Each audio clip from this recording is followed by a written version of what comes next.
ভারত বৈচিত্র্যের এক সুবিশাল মহাসমুদ্র, যেখানে প্রতি পদক্ষেপে ভাষা বদলায়, পরিধান বদলায়, আর বদলায় বিশ্বাস। কিন্তু এই বহুত্ববাদী দেশে নাগরিক আইন কি সবার জন্য এক হওয়া উচিত? বিশেষ করে বিবাহ, বিবাহ বিচ্ছেদ, সম্পত্তি বন্টন এবং দত্তক নেওয়ার মতো ব্যক্তিগত বিষয়গুলিতে। এই প্রশ্নটি আজ ভারতকে এক তুমুল বিতর্কের মুখোমুখি দাঁড় করিয়েছে, যার নাম অভিন্ন দেওয়ানি বিধি বা ইউনিফর্ম সিভিল কোড, ইউসিসি। সহজ কথায় অভিন্ন দেওয়ানি বিধি হলো এমন একটি আইন যা কার্যকর হলে দেশের সমস্ত নাগরিক তাদের ধর্মীয় পরিচয় নির্বিশেষে ব্যক্তিগত আইনের ক্ষেত্রে একই নিয়মে পরিচালিত হবেন। বর্তমানে ভারতে হিন্দু, মুসলিম, খ্রিস্টান ও পার্সিদের নিজস্ব ব্যক্তিগত আইন বা পার্সোনাল ল রয়েছে। ইউসিসির লক্ষ্যই সমস্ত ভিন্ন আইনকে সরিয়ে একটি একক ধর্ম নিরপেক্ষ আইন আনা। সংবিধান সভার ঐতিহাসিক বিতর্ক। এই বিতর্কের সূত্রপাত কিন্তু আজ নয়। ভারতের সংবিধান রচনার সময় এটি নিয়ে গণপরিষদে বা সংবিধান সভায় তুমুল বিতর্ক হয়েছিল। 1947 থেকে 1949 সালের মধ্যে সংবিধানের খসড়া তৈরির সময় দেওয়ানি বিধি নিয়ে মূলত দুটি স্পষ্ট মত তৈরি হয়েছিল। এক পক্ষে ছিলেন হংস মেহতা, রাজকুমারী অমৃত কৌর এবং মিনু মাসানির মতো প্রগতিশীল সদস্যরা। তাদের যুক্তি ছিল লিঙ্গ সমতা এবং নারীদের অধিকার নিশ্চিত করতে হলে একটি অভিন্ন দেওয়ানি বিধি অত্যন্ত জরুরি। অন্যদিকে নাসির উদ্দিন আহমেদ ও মেহবুব আলী বেগের মতো মুসলিম সদস্যরা এর বিরোধিতা করে বলেন এটি ধর্মীয় স্বাধীনতায় হস্তক্ষেপ করবে এবং ভারতের বৈচিত্র্যকে আঘাত করবে। প্যাটেল, আম্বেদকর ও নেহেরুর দৃষ্টিভঙ্গি। সংবিধান সভার মৌলিক অধিকার, সংখ্যালঘু ও উপজাতি বিষয়ক উপদেষ্টা কমিটির চেয়ারম্যান ছিলেন সর্দার বল্লভভাই প্যাটেল। 1947 সালের সংবিধান সভার নথিপত্র বিশ্লেষণ করলে দেখা যায় সর্দার প্যাটেল ব্যক্তিগত আইনের স্পর্শকাতরতা সম্পর্কে গভীরভাবে সচেতন ছিলেন। যখন কমিটির সাব কমিটি মাত্র 5-4 ভোটের ব্যবধানে অভিন্ন দেওয়ানি বিধিকে মৌলিক অধিকারের অংশ করার পক্ষে রায় দেয়, তখন প্যাটেল অত্যন্ত বাস্তববাদী অবস্থান নেন। তিনি বুঝতে পেরেছিলেন যে দেশভাগের ট্র্যাজেডির ঠিক পরপরই যদি এটিকে আদালতে বলবৎযোগ্য মৌলিক অধিকার মানে ফান্ডামেন্টাল রাইটস হিসেবে সংবিধানে যুক্ত করা হয়, তবে তা সংখ্যালঘুদের মনে তীব্র ভীতি ও ক্ষোভের জন্ম দিতে পারে। প্যাটেলের নেতৃত্বে গঠিত উপদেষ্টা কমিটিতে এই প্রস্তাবটিকে মৌলিক অধিকারের তালিকা থেকে বাদ দিয়ে রাষ্ট্র পরিচালনার নির্দেশমূলক নীতি মানে ডাইরেক্টিভ প্রিন্সিপালস এর অধীনে রাখার পক্ষে সুপারিশ করে। সংবিধানের মূল রূপকার ডক্টর ভীমরাও রামজি আম্বেদকর এই বিষয়ে অত্যন্ত প্রগতিশীল মতামত প্রকাশ করেছিলেন। তিনি বিশ্বাস করতেন ব্যক্তিগত আইনগুলিতে লিঙ্গ বৈষম্য রয়েছে এবং সমাজ সংস্কারের জন্য অভিন্ন আইনের প্রয়োজন রয়েছে। সংবিধান সভায় 1948 সালের 23শে নভেম্বর আম্বেদকর তার ভাষণে বলেছিলেন, ব্যক্তিগত আইনগুলিতে এমন অনেক বিষয় রয়েছে যা ধর্মের সাথে অঙ্গাঙ্গিভাবে জড়িত নয়, বরং সেগুলি সামাজিক সম্পর্কের বিষয়, যেমন উত্তরাধিকার বা বিবাহ। রাষ্ট্র যদি এই বিষয়গুলিতে হস্তক্ষেপ না করে তবে সামাজিক সংস্কার অসম্ভব হয়ে পড়বে। তবে আম্বেদকর একই সঙ্গে সতর্কও ছিলেন। তিনি জোর করে এই আইনকে চাপিয়ে দেওয়ার পক্ষপাতী ছিলেন না। তিনি প্রস্তাব করেছিলেন যে এই বিধি প্রাথমিকভাবে ঐচ্ছিক মানে ভলান্টিয়ারি রাখা যেতে পারে, অর্থাৎ যারা স্বেচ্ছায় এটি মেনে চলতে চাইবেন কেবল তাদের ক্ষেত্রেই এটি প্রযোজ্য হবে। সংবিধান সভায় তিনি মন্তব্য করেছিলেন, কোন বিচক্ষণ সরকারই এমন পদক্ষেপ নেবেন না যা সমাজের একটি বড় অংশকে উত্তেজিত বা ক্ষুব্ধ করতে পারে। ভারতের প্রথম প্রধানমন্ত্রী জওয়াহরলাল নেহরুর দৃষ্টিভঙ্গি ছিল তাত্ত্বিকভাবে প্রগতিশীল কিন্তু প্রায়োগিক ক্ষেত্রে অত্যন্ত সতর্ক। নেহরু ব্যক্তিগতভাবে আধুনিক সমাজ সংস্কার এবং একটি ধর্ম নিরপেক্ষ রাষ্ট্রের সমর্থক ছিলেন, কিন্তু দেশ ভাগের পর রক্তাক্ত দাঙ্গা ও উপমহাদেশের সাম্প্রদায়িক পরিস্থিতিতে তিনি মনে করেছিলেন সংখ্যালঘুদের মনে পূর্ণ আস্থা না জাগিয়ে তড়িঘড়ি করে ইউসিসি কার্যকর করা রাষ্ট্রনায়কোচিত পদক্ষেপ হবে না। এর ফলেই 1950-এর দশকে সংসদে পাশ হয় ঐতিহাসিক হিন্দু কোড বিল, যার অধীনে হিন্দু বিবাহ আইন, উত্তরাধিকার আইন ইত্যাদি কে সংযুক্ত করা হয়। নেহেরুর আশা ছিল সংখ্যাগরিষ্ঠ হিন্দু সমাজ যখন এই আইনি সংস্কারের সুফল ভোগ করবে তখন দেশের অন্যান্য পিছিয়ে পড়া সমাজও ধীরে ধীরে এই আধুনিকীকরণের দিকে আকৃষ্ট হবে। 1954 সালে সংসদে এক বিতর্কের জবাবে নেহেরু বলেছিলেন, আমি মনে করি না যে বর্তমান ভারতে এই আইন চাপিয়ে দেওয়ার মতো পরিস্থিতি রয়েছে, তবে আমি বিশ্বাস করি দেশ ধীরে ধীরে এই পথেই এগিয়ে যাবে। কেন তখন এটি বাস্তবায়িত হয়নি? Why was it not implemented then? তাহলে 1950 সালে সংবিধান কার্যকর হওয়ার সময় কেন ইউসিসি দেশ জুড়ে লাগু করা হলো না? এর পেছনে প্রধানত তিনটি কারণ ছিল, যা ইতিহাসবিদ রামচন্দ্র গুহ এবং গ্র্যানভিল অস্টিনের মতো গবেষকদের লেখায় উঠে এসেছে। এক, দেশভাগের ক্ষত।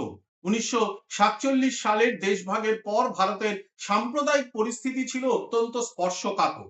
সদ্য গঠিত ভারতের নীতি প্রণেতারা, বিশেষত প্রধানমন্ত্রী জওহরলাল নেহেরু মনে করেছিলেন এই মুহূর্তে সংখ্যালঘু সম্প্রদায়ের ওপর নতুন কোনো আইন চাপিয়ে দিলে তাদের মধ্যে নিরাপত্তাহীনতা তৈরি হতে পারে। দুই, ঐক্যমত্যের অভাব। সংবিধান সভার সদস্যদের মধ্যে এই নিয়ে কোনো সর্বসম্মত সিদ্ধান্ত নেওয়া যায়নি। তিন, কম্প্রোমাইজ বা সমঝোতা। ফলস্বরূপ একটি মধ্যপন্থা নেওয়া হয়।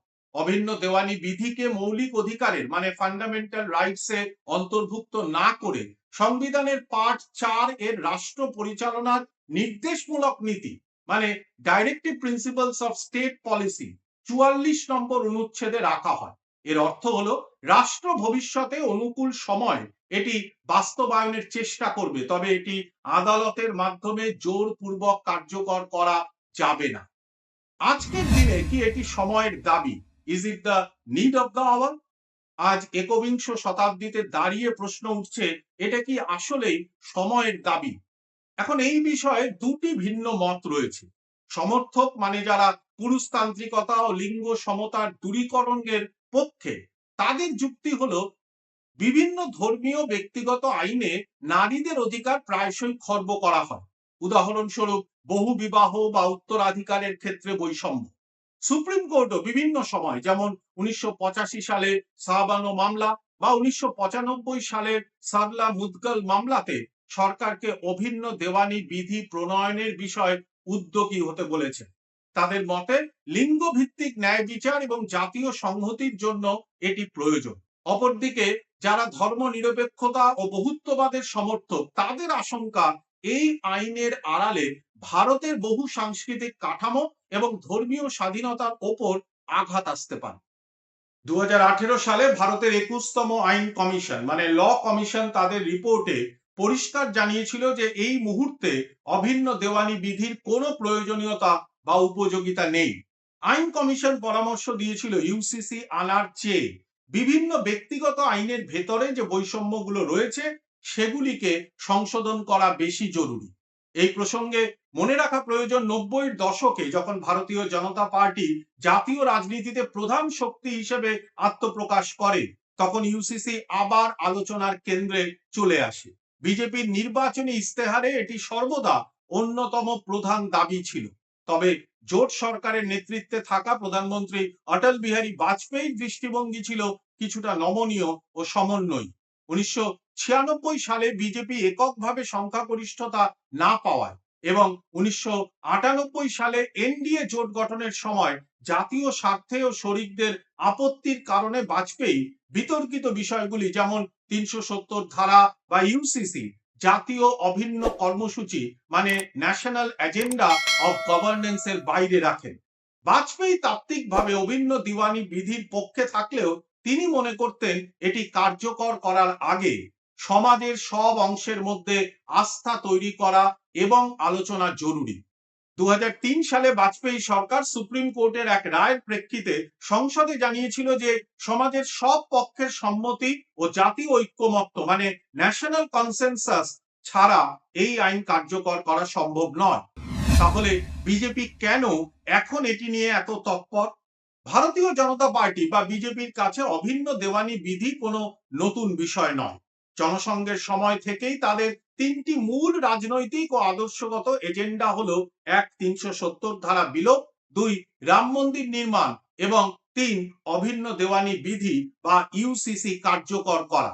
রাজনৈতিক বিশ্লেষকদের মতে প্রথম দুটি এজেন্ডা পূরণ হওয়ার পর বিজেপি এখন তৃতীয় এজেন্ডাটিকে বাস্তবায়নে তৎপর হয়েছে। বিজেপির যুক্তি, এক দেশ এক আইন জাতীয় ঐক্যের প্রতীক। অন্যদিকে সমালোচকদের একাংশের মতে এই তৎপরতার পেছনে রাজনৈতিক মেরুকরণের চেষ্টাও থাকতে পারে, যা নির্বাচনী সুবিধা দিতে পারে। এবার প্রশ্ন, যদি এটি জাতীয় আইন হয় তবে রাজ্য ভিত্তিক কেন? Why state wise implementation? সম্প্রতি উত্তরাখণ্ড প্রথম রাজ্য হিসেবে অভিন্ন দেওয়ানি বিধি বিল পাশ করেছে, কিন্তু প্রশ্ন ওঠে যদি এটি জাতীয় আইন হয় তবে রাজ্যগুলি কেন এটি আলাদা করে কার্যকর করছে? এখন এর উত্তর লুকিয়ে আছে ভারতের সংবিধানে। সংবিধানের 7ম তফসিল মানে 7th শিডিউল অনুযায়ী বিয়ে, বিবাহ বিচ্ছেদ এবং উত্তরাধিকারের মতো বিষয়গুলি যুগ্ম তালিকাভুক্ত মানে কনকারেন্ট লিস্টে। এর অর্থ হলো কেন্দ্র এবং রাজ্য উভয় সরকারই এই বিষয়ে আইন তৈরি করতে পারে। যেহেতু কেন্দ্র সরকার এখনো জাতীয় স্তরে কোনো খসড়া চূড়ান্ত করেনি, তাই বিজেপি শাসিত রাজ্যগুলি যেমন উত্তরাখণ্ড বা গুজরাট নিজেদের স্তরে এটি কার্যকর করে একটি পরীক্ষা নিরীক্ষা করতে চাইছে, যাকে আইন বিশেষজ্ঞরা টেস্টিং গ্রাউন্ড হিসেবে দেখছেন। নেহরুর সতর্কতা, প্যাটেলের বাস্তববাদিতা, আম্বেদকরের সংস্কারমূলক স্বপ্ন এবং বাজপেয়ীর জাতীয় ঐক্যমত্যের প্রয়াস সব মিলিয়ে ভারতের ইতিহাসে এই বিতর্ক বহুমাত্রিক। ভারতের ধর্মনিরপেক্ষতা এবং বৈচিত্র্যের মধ্যে ঐক্যকে বজায় রেখে কিভাবে একটি ভারসাম্য বজায় রাখা যায় সেটি এখন দেশের আইন প্রণেতা ও সমাজ চিন্তকদের সামনে সবচেয়ে বড় পরীক্ষা। অভিন্ন দেওয়ানি বিধি কেবল একটি আইনি দলিল নয়, এটি ভারতের সামাজিক বুননের সঙ্গে জড়িত একটি স্পর্শকাতর বিষয়। ডক্টর আম্বেদকর যেমনটি চেয়েছিলেন, আইনটি যেন কোনো সম্প্রদায়ের ওপর জোর করে চাপিয়ে দেওয়া না হয়, বরং আলোচনার মাধ্যমে এবং গণতান্ত্রিক পদ্ধতিতে সংস্কার আনা হয়। অভিন্ন দেওয়ানি বিধি নিয়ে এই আলোচনায় আমাদের সঙ্গে থাকার জন্য ধন্যবাদ। নমস্কার।